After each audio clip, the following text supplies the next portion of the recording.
कृष्णा दोस्तों, किरोसन nursing academy में आपका हार्दिक अभिनंदन है। आज अपन साइकेट्रिक नर्सिंग की कुछ क्वेश्चन सॉल्व करेंगे। वीडियो अच्छे लगे तो शेयर करें, लाइक करें और कमेंट्स करें। चैनल को सब्सक्राइब भी करें, शेयर ज़्यादा से ज़्यादा करें। ठीक है, तो साइकेट्रिक नर्सिंग का अपना पहला क्वेश्चन ये रहा। क्या कहना चाह रहा है फर्स्ट क्वेश्चन? ठीक है, तो पहले क्वेश्चन पढ़ते हैं आसानी से कि a 10-year-old child has a very limited vocabulary and interaction skill। एक 10 साल का बच्चा है तो बहुत ही लिमिटेड शब्द बोल पाता है, साथ ही साथ उसका जो इंटरेक्शन स्किल्स है वह भी लिमिटेड है और उसका आईक्यू कितना है? 45 आईक्यू है उसका। She is diagnosed to have a mental retardation और वह मेंटल रिटार्डेशन के साथ डायग्नोस किया गया है। अपन को ये पूछना चाह रहा है कि कौन से क्लासिफिकेशन, मतलब कौन से टाइप का उसके मेंटल रिटार्डेशन है। तो क्वेश्चन क्या कह रहा है? एक 10 साल की बच्ची है जिसका आईक्यू 45 है और उसकी जो बोलने की, शब्द बोलने की और इंटरेक्शन स्किल्स है वह बहुत लिमिटेड है। तो वह कौन से मेंटल रिटार्डेशन के अंतर्गत आएगी? तो आपको पता है कि मेंटल रिटार्डेशन को on the basis of IQ, intelligence quotient के आधार पर 4 भागों में डिवाइड किया गया है। Mild, moderate, severe and profound. कौन कौन सा? सबसे पहला है माइल्ड, दूसरा है मॉडरेट, माइल्ड मॉडरेट, तीसरा है सीवियर और फोर्थ है प्रोफाउंड। ध्यान देना, यहां एक ही क्वेश्चन में आपके 4-5 क्वेश्चंस कम से कम सोल्व होंगे। तो माइल्ड है, उसकी आईक्यू कितना लेवल होता है आईक्यू का माइल्ड में? सबसे पहला तो मेंटल रिटार्डेशन अपन किसको बोलेंगे? जिसका आईक्यू बिलो क्या हो? बिलो 70 हो। बिलो 70 हो वह क्या कहलाएगा? Mental retardation. ठीक है, वह किसके अंतर्गत आएगा? मेंटल रिटार्डेशन में। फिर है, अब है माइल्ड। माइल्ड में आईक्यू कितना होगा? 69 to 50। ठीक है, फिर 49 to 35, फिर 44 to 21 और बिलो 20 प्रोफाउंड। तो ये आईक्यू लेवल्स है। ठीक है, आप क्वेश्चन सोल्व कीजिए। इसमें लिख रखा है 45 दे रखा है अपन को, तो आप देख सकते हैं 45 किसके बीच आएगा? 49 एंड 35। तो इसमें आंसर आएगा क्या? मॉडरेट। तो आपको आसानी से आंसर मिल गया यहां कि इसमें कौन सा टाइप का वो है मेंटल रिटार्डेशन? मॉडरेट टाइप का। अब है आपके, यदि इसमें से किसी भी प्रकार का आपको दिया हुआ हो ऑप्शन में तो आप आसानी से माइल्ड, मॉडरेट, सीवियर, प्रोफाउंड की यदि आपको वैल्यू याद रहेगी तो आप आसानी से आंसर दे पाओगे। फिर है कि बॉर्डरलाइन। बॉर्डरलाइन मेंटल रिटार्डेशन कितना होगा? कि जिसका आईक्यू क्या है? 80 to 70। ठीक है, जिसका आईक्यू लेवल 80 से 70 के बीच है वह होगा बॉर्डर लाइन। ठीक है, वह होगा बॉर्डर लाइन मेंटल रिटार्डेशन।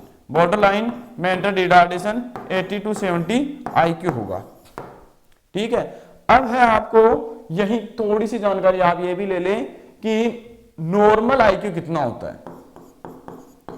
एक नॉर्मल पर्सन है उसका आईक्यू कितना होता है? तो आपको याद रखना है 89 to 109। 89 to 109 normal IQ. ठीक है, एग्जाम में कभी कभार पूछ ले कि जीनियस किसे बोलेंगे? जीनियस का आईक्यू कितना होता है? तो जीनियस का आईक्यू होगा अबाउट 140। तो ये भी 2-4 क्वेश्चन आपको साथ में ध्यान रखने हैं कि नॉर्मल आईक्यू कितना होता है। एक नॉर्मल पर्सन है उसका आईक्यू कितना होता है? 89 to 109। और यदि जीनियस है उसके लिए होता है 140 से अबव है। एक होता है इंटेलिजेंट, एक होता है सुपर इंटेलिजेंट। तो इंटेलिजेंट का होगा 110 से 119 तक। एक है सुपर इंटेलिजेंट का होगा 120 से लेकर 139 तक। ये सारे वैल्यू किसके, इंटेलिजेंसी क्यूटोंट आईक्यू के आपको याद रखने हैं। ठीक है, इनसे आप अलग अलग कोई भी आपको आईक्यू दे दे क्वेश्चन में, आप आसानी से उसको डिफरेंशिएट कर सकते हो। ये इंटेलिजेंट है, सुपर इंटेलिजेंट है, एक जीनियस है, एक नॉर्मल है, mild moderate severe mental retardation से। तो पहला क्वेश्चन आपको आसानी से समझ में आया होगा और इससे संबंधित क्वेश्चन भी आपको समझ में आए होंगे। फिर है, कभी कभार पूछ लेते हैं कि कौन सा पेशेंट, कौन सा मेंटल रिटार्डेशन या कौन से टाइप का मेंटल रिटार्डेशन पूरी तरह दूसरों पे डिपेंड रहता है, तो वो होगा प्रोफाउंड। कौन सा मेंटल रिटार्डेशन क्या है जिसको ट्रेनिंग दी जा सकती है, वह आएगा किसमें, जिसको ट्रेनिंग दी जा सके वह है माइल्ड में। फिर है जिसकी डेली रूटीन एक्टिविटीज भी क्या हेल्प के द्वारा की जावे, ठीक है, जिसको हेल्प की जरूरत हो वो आएगा सीवियर में, और जिसको मतलब वो दूसरों पे ही पूरी तरह डिपेंड हो वो आता है प्रोफाउंड में, और थोड़ा बहुत एजुकेट किया जा सकता है माइल्ड में, और जिसको ट्रेनेबल है, ठीक है, जिसको ट्रेनिंग दी जा सकती है वह है मॉडरेट, और जिसको ट्रेनिंग के द्वारा सुधारा जा सकता है वह आएगा माइल्ड में। तो ये बातें भी साथ ध्यान रखना। ठीक है, तो इनको आप बोल सकते हो educable, trainable and supportive care and completely depend. Second question है, according to Piaget a 5-year-old what stage development, Jean Piaget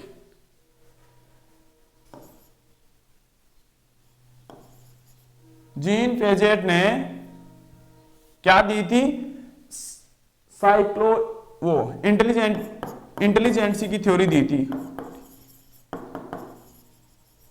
intelligence development theory of Jean Piaget. ठीक है, तो जीन पियाजेट की इंटेलिजेंसी डेवलपमेंट या डेवलपमेंट ऑफ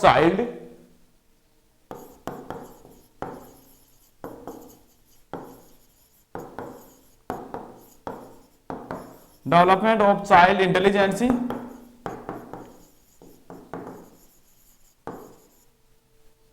ठीक है, तो कब 1936 में, ये भी पूछ लिया जाता है। और जीन पियाजेट ने क्या दी थी, इंटेलिजेंसी डेवलपमेंट थ्योरी, ठीक है, या साइकोलॉजिकल डेवलपमेंट थ्योरी। तो इसने 4 क्या बनाए, एज ग्रुप बनाए, या 4 प्रकार से इसने क्लासिफाइड किया। ठीक है, तो उसमें यही 4 नाम है। सबसे पहला आएगा सेंसरी मोटर स्टेज। तो सेंसरी मोटर स्टेज आपको यहाँ 5-year-old के लिए दे रखा है, तो आपको बता देते हैं सेंसरी मोटर होगा 0 से 2 ईयर के लिए।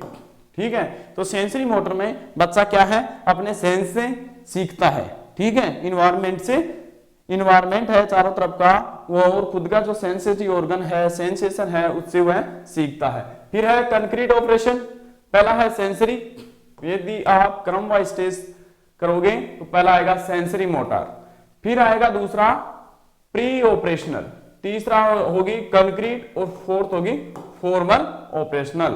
तो दूसरी है प्री ऑपरेशनल, वो होती है 2 to 7 ईयर। फिर है कंक्रीट ऑपरेशन, वो है 7 to 12 ईयर। और लास्ट है फॉर्मल, वो होती है एडल्टहुड। ठीक है, तो एडल्टहुड में कौन सी होगी, फॉर्मल ऑपरेशनल, ठीक है, प्री ऑपरेशनल 2 से 7, कंक्रीट ऑपरेशनल 7 से 12, और सेंसरी मोटर 0 से 2 साल। तो बच्चा अपनी किससे, सेंसरी ऑर्गन से, यदि या सेंसेशन से, इन्वायरमेंट से सीखता है वो होगा सेंसरी। कंक्रीट ऑपरेशनल वह 7 से 12 की वह है अपनी सिंबल से, लैंग्वेज से, ठीक है, सीखे। फिर है मतलब प्री ऑपरेशनल में, फिर है कंक्रीट ऑपरेशनल से वह क्या है, अपनी जो थिंकिंग है, लैंग्वेज है, सिंबल्स, उनसे सीखता है। फिर है फॉर्मल ऑपरेशनल।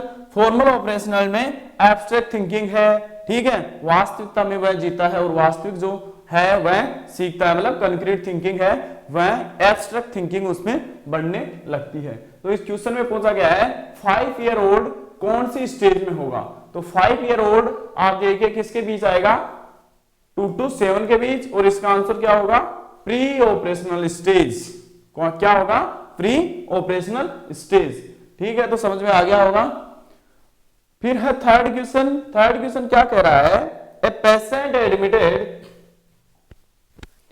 क्या कह रहा है, a patient admitted for alcohol detoxification, किसके लिए एडमिट किया गया है, alcohol detoxification, develop in increase trimmers, irritability, hypertension and fever, ठीक है, एक पेशेंट एडमिट किया गया है जो एल्कोहल डिटॉक्सिफिकेशन का है, ठीक है, जिसके एल्कोहल विड्रॉवल के सिम्टम्स आ रहे हैं या एल्कोहल का ज्यादा उसने सेवन किया है, उस मतलब एल्कोहल की वजह से उसमें साइन सिम्टम आ रहे हैं, tremors, irritability, hypertension and fever.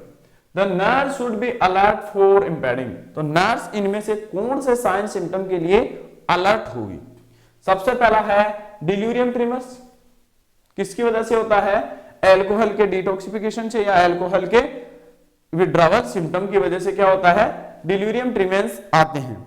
Second है कॉर्सकॉफ सिंड्रोम, क्या है, कॉर्सकॉफ सिंड्रोम क्या होता है, क्या होता है, जो एल्कोहलिक पेशेंट है वह क्या हो जाए, ज्यादा एल्कोहलिज्म करता है, ज्यादा अल्कोहल का यूज करता है, तो उसमें विटामिन बी की कमी की वजह से, डेफिशिएंसी की, विटामिन बी की डेफिशिएंसी की वजह से क्या होता है, कॉर्सकॉफ सिंड्रोम होता है। ये एक प्रकार का एमनेस्टिक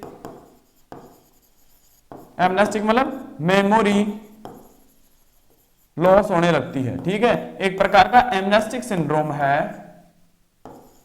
ठीक है, तो इसमें विटामिन बी की डेफिशिएंसी हो जाती है अल्कोहल की वजह से ही, ठीक है, तो क्रोनिक एल्कोहलिज्म,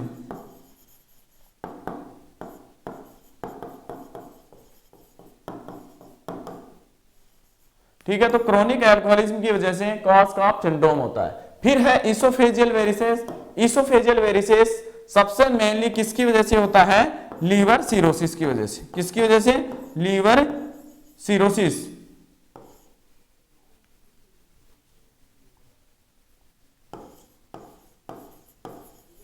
ठीक है, मेनली होता है लीवर सिरोसिस की वजह से।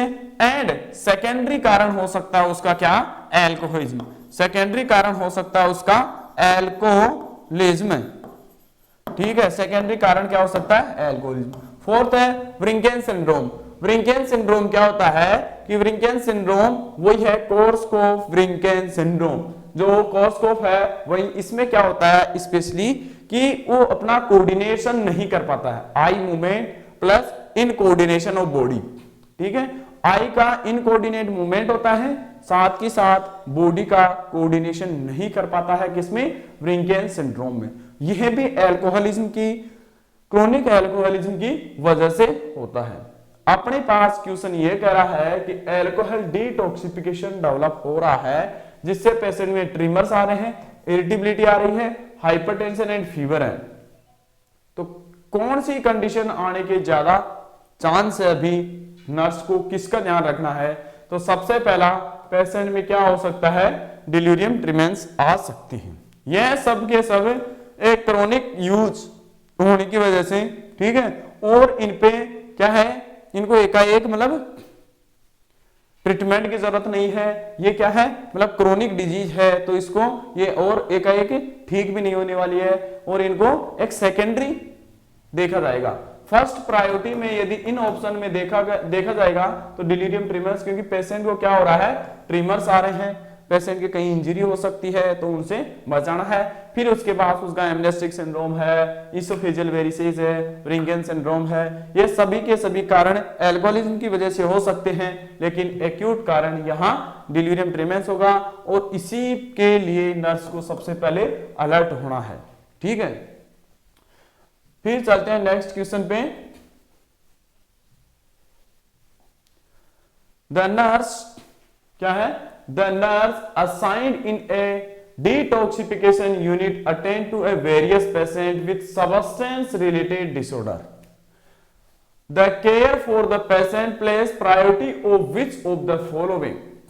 ठीक है, द नर्स असाइन कर रही है, देख रही है एक पेशेंट जिसके क्या है, जो डिटॉक्सिफिकेशन यूनिट में एडमिट है, ठीक है, जो सब्सटेंस रिलेटेड डिसऑर्डर से ग्रसित है, तो कौन सी नर्सिंग केयर प्रायोरिटी होगी। तो ठीक है, ये क्वेश्चन क्या कहना चाहता है कि एक नर्स डिटॉक्सिफिकेशन यूनिट है, मतलब जहां ड्रग एडिक्ट के पेशेंट एडमिट होते हैं और जिनकी ड्रग छुड़वाई जाती है एक तरह से, उस वार्ड में एक नर्स कार्य कर रही है, जो पेशेंट है सब्सटेंस रिलेटेड डिसऑर्डर। तो सबसे पहले नर्स प्रायोरिटी ऑफ केयर के हिसाब से इनमें से ये 4 प्रकार के, ऐसे मानो अलग अलग प्रकार के पेशेंटों की ये केयर चल रही है, अलग अलग प्रकार के पेशेंटों की ये कंडीशन है, तो उनमें से नर्स सबसे पहले प्रायोरिटी ऑफ किसको प्रायोरिटी देगी। सबसे पहला है monitor his vital sign every hourly, ठीक है, मॉनिटर वाइटल साइन करने होंगे।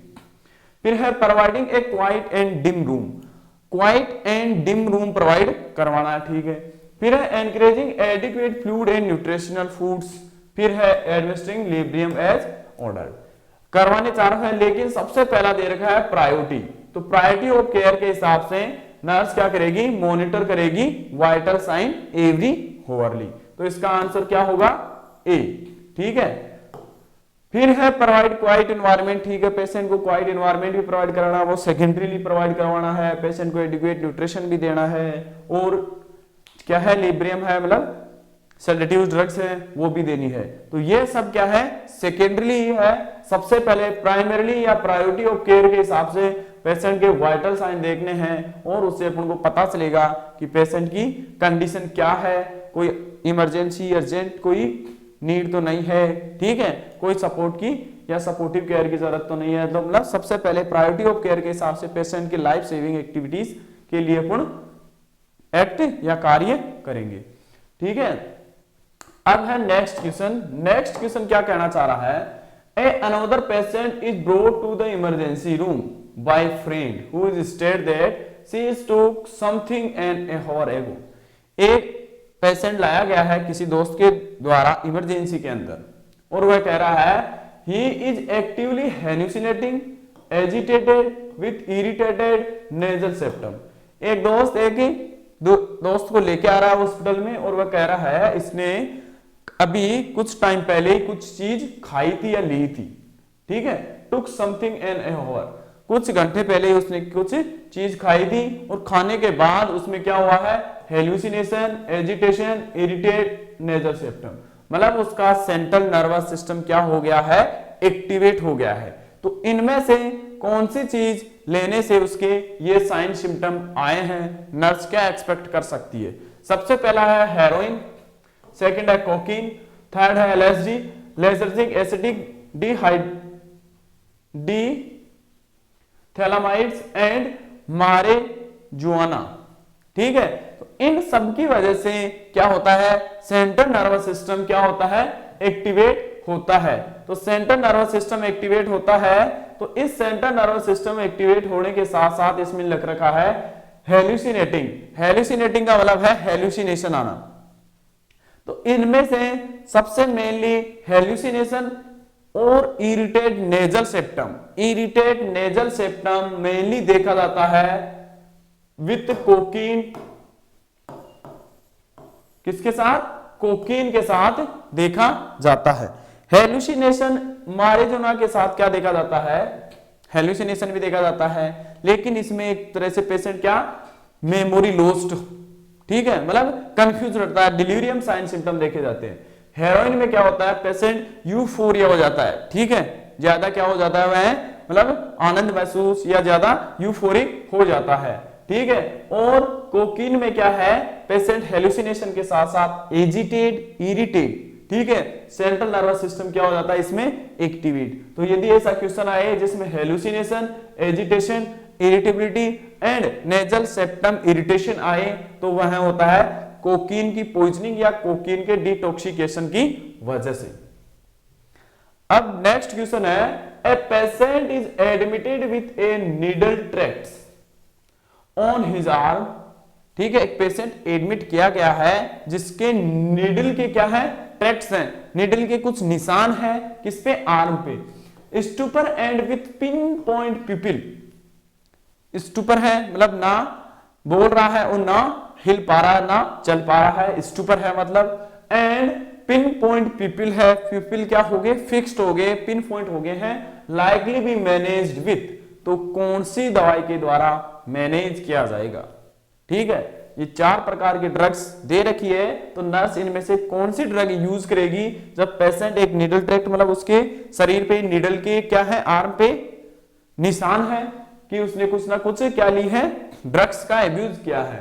ठीक है, स्टूपर है, पिन पॉइंट पीपल हो गए हैं। तो 4 ऑप्शन दे रखा है। पहला है नैल्ट्रॉक्सोन, रीवा, सेकंड है नारकेन, नैलॉक्सोन, थर्ड है डाइसल्फिराम एंटाइब्यूज एंड फोर्थ है मेथाडोन डोलपाइन।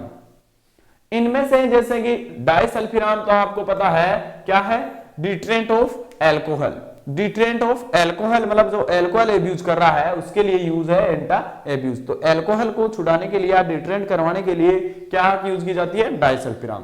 तो ये ऑप्शन तो इसमें होगा नहीं। अब है नैल्ट्रेक्सेन, नारकेन एंड मेथाडोन। मेथाडोन है वो क्या है, सेकेंडरी यूज की जाती है किसके लिए, जो नार्कोटिक्स ड्रग्स हैं। ठीक है, किसके लिए, नार्कोटिक के लिए एक सब्स्टिट्यूट की तरह। सब्स्टिट्यूट मतलब जो एंटागोनिस्ट है, जो मेन एंटागोनिस्ट है वह नहीं प्रेजेंट है, तो उसके बाद मेथाडोन यूज कर सकते हैं। ठीक है, और इसमें जैसे पिन पॉइंट पीपल है, स्टूपर है पेशेंट, तो उसको मतलब किसी प्रकार की नार्कोटिक ओपियोइड की क्या हुई है, पॉइजनिंग हुई है, तो उस पॉइजनिंग को बचाने के लिए अपन उसका एंटीडोट देंगे एक तरह से। फिर है नैल्ट्रॉक्सोन, नैल्ट्रॉक्सोन अपन देते हैं किसके लिए, हेरोइन के लिए। फिर है नारकेन या नैलॉक्सोन, तो नैलॉक्सोन ये क्या है, एंटीडोट है किसके लिए, नार्कोटिक ड्रग्स के लिए, नार्कोटिक एंटीडोट है ऐसे मानो एक तरह से। ठीक है, तो इस प्रकार के पेशेंट के लिए अपन कौन सी ड्रग यूज करेंगे, नारकेन या नैलॉक्सोन। ठीक है, नैल्ट्रोक्सोन की जाती है ओपियोइड के लिए, नारकेन या नैलॉक्सोन की जाएगी नार्कोटिक्स के लिए, ये की जाती है ओपियोइड, ओपियोइड के लिए, नार्कोटिक्स के लिए, ये एल्कोहल के लिए, और ये भी एक सब्स्टिट्यूट है। लेकिन यदि अपने पास नैलॉक्सोन या नारकेन प्रेजेंट है तो पहले उसी का यूज किया जाएगा, ये नहीं है तो मेथाडोन या डोलपिन का यूज कर सकते हैं। तो इसका आंसर आपको पता है पेशेंट के क्या हो रहा है, पिन पॉइंट पीपिल हो रहा है, तो मेनली नार्कोटिक्स के टॉक्सिकेशन से या पॉइजनिंग से होता है, और उसका एंटीडोट है एक तरह से नैलॉक्सोन, तो उसको अपन क्या देंगे, नारकेन इंजेक्शन नैलॉक्सोन। ठीक है, तो इसका समझ में आ गया होगा आंसर। नेक्स्ट क्वेश्चन है, dementia unlike delirium is characterized by. Dementia है, ठीक है, दो चीजें दे रही है, dementia and delirium. Dementia and delirium में क्या अंतर है, डिमेंशिया एक क्रोनिक एंड परमानेंट चेंजेस है किसमें, मेमोरी में, जबकि डेल्यूरियम क्या है, एक शॉर्ट पीरियड के लिए और क्या है, परमानेंट चेंजेस नहीं है। कौन, डेल्यूरियम एक प्रकार का कंफ्यूजनल स्टेट है, जबकि एक प्रकार का एमनेस्टिक स्टेज है या मेमोरी लॉस वाला स्टेज है। ये परमानेंट है और ये टेम्परेरी है। ठीक है, तो ये दोनों आपस में कैसे डिफरेंशिएट है, 4 ऑप्शन दे रखा है। सबसे पहला है स्लर्ड स्पीच। स्लर्ड स्पीच किसमें पाया जाएगा, हमेशा हमेशा के लिए डेल्यूरियम में। फिर है इनसाइडस ऑनसेट। इनसाइडस ऑनसेट मतलब जिसका ऑनसेट क्या हो, प्रोलॉन्ग्ड हो या प्रोग्रेसिव हो। ठीक है, क्या होता है इंसिडियस ऑनसेट, जिसका प्रोग्रेस ऑनसेट क्या हो, इंसिडियस या प्रोग्रेस हो, मतलब जो लंबे समय तक चलने वाली डिजीज हो, तो वह होती है किसमें, डिमेंशिया में। फिर है क्लाउडिंग ऑफ कॉन्शियसनेस, तो क्लाउडिंग ऑफ कॉन्शियसनेस ही डेल्यूरियम है।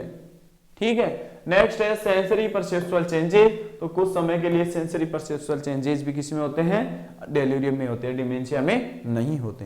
तो इस क्वेश्चन का आंसर आपको सीधा सीधा दिख रहा है कि जिसका ऑनसेट क्रोनिक है, लंबा है, ठीक है, और जो परमानेंट चेंज हो रहा है, मेमोरी लॉस हो रही है, वह होता है डिमेंशिया में, ठीक है। तो यह इंसीडियस ऑनसेट किसके लिए आएगा, डिमेंशिया के लिए, बाकी तीनों ऑप्शन किसके लिए आ रहे हैं, डेल्यूरियम के लिए। तो एक इंसीडियस ऑनसेट अलग करता है किसको, डिमेंशिया को, इन चारों में से। तो ठीक है, इसका आंसर समझ में आया होगा। ये बता रहा है कि इसको अनलाइक कैसे करना, मतलब अलग डिफरेंशिएट कैसे करता है कि इसका इंसीडियस ऑनसेट होता है, बाकी तीनों के तीनों किसके लिए है, डेल्यूरियम के लिए है। नेक्स्ट क्वेश्चन क्या कह रहा है कि the patient with anorexia nervosa is improving if, एक पेशेंट है किसका, एनोरेक्सिया नर्वोसा का, एक प्रकार का ईटिंग डिसऑर्डर है, ठीक है, bulimia nervosa and anorexia nervosa, दो ईटिंग डिसऑर्डर मेनली पाए जाते हैं और सबसे ज्यादा इफेक्टेड होती है फीमेल्स, ठीक है, जो क्या है उनके डर रहता है किसका, बॉडी वेट गेन होने का।